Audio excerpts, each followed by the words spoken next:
Chapter 1 Sentence and its parts. वाक्य और उसके भाग. A word is the smallest element that can be uttered in isolation with objective or practical meaning. We use words when we speak or write. शब्द सबसे छोटा तत्व है जिसे अलगाव में उद्देश्यपूर्ण या व्यावहारिक अर्थ के साथ बोला जा सकता है. जब हम बोलते या लिखते हैं तो हम शब्दों का उपयोग करते हैं. यह वाक्य शब्द की परिभाषा और उसके महत्व को समझाता है.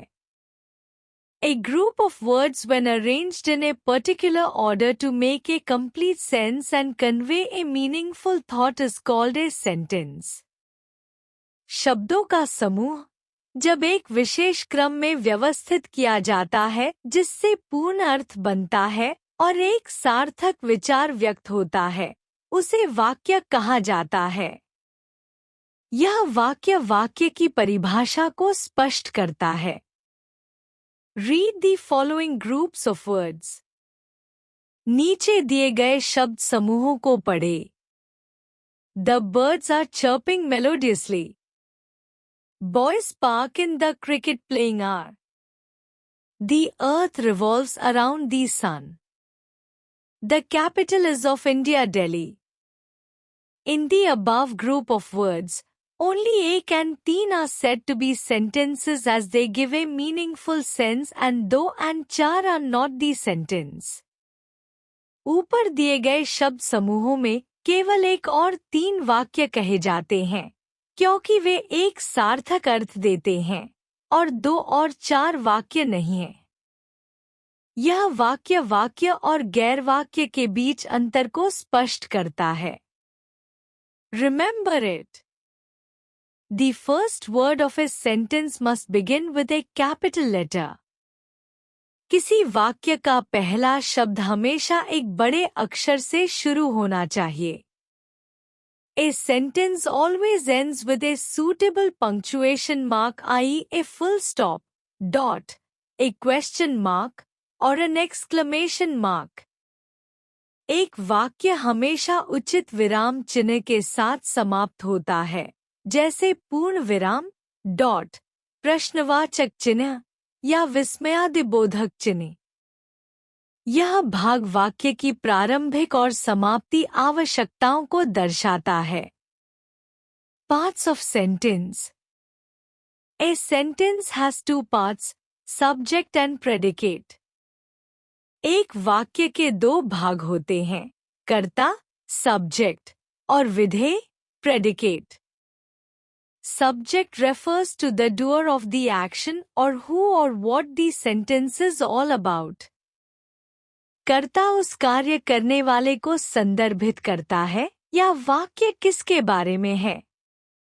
Predicate refers to the part which says something about the subject and always contains a verb.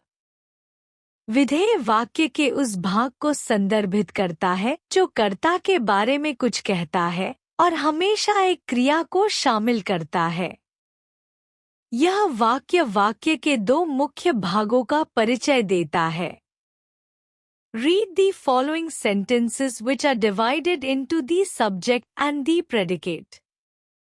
नीचे दिए गए वाक्यों को पढ़ें जिन्हें कर्ता और विधेय में विभाजित किया गया है. Serial number subject predicate. 1. I am painting. 2. Pratap was a great king. 3. The cow gives us milk. 4. The teacher teaches in the school. 5. Birds chirp. In each of these sentences, the subject is in the beginning. The subject has a noun or a pronoun and comes before the verb in a statement. इन वाक्यों में प्रत्येक में कर्ता वाक्य के प्रारंभ में होता है. कर्ता में एक संज्ञा या सर्वनाम होता है और वह कथन में क्रिया से पहले आता है.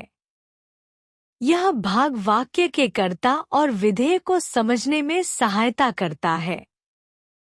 However, in some sentences, The subject can be placed in the end or could be hidden also.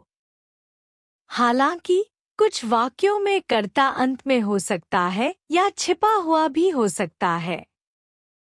यह वाक्य कर्ता की स्थिति और छिपे हुए कर्ता की संभावना को स्पष्ट करता है। Read the sentences.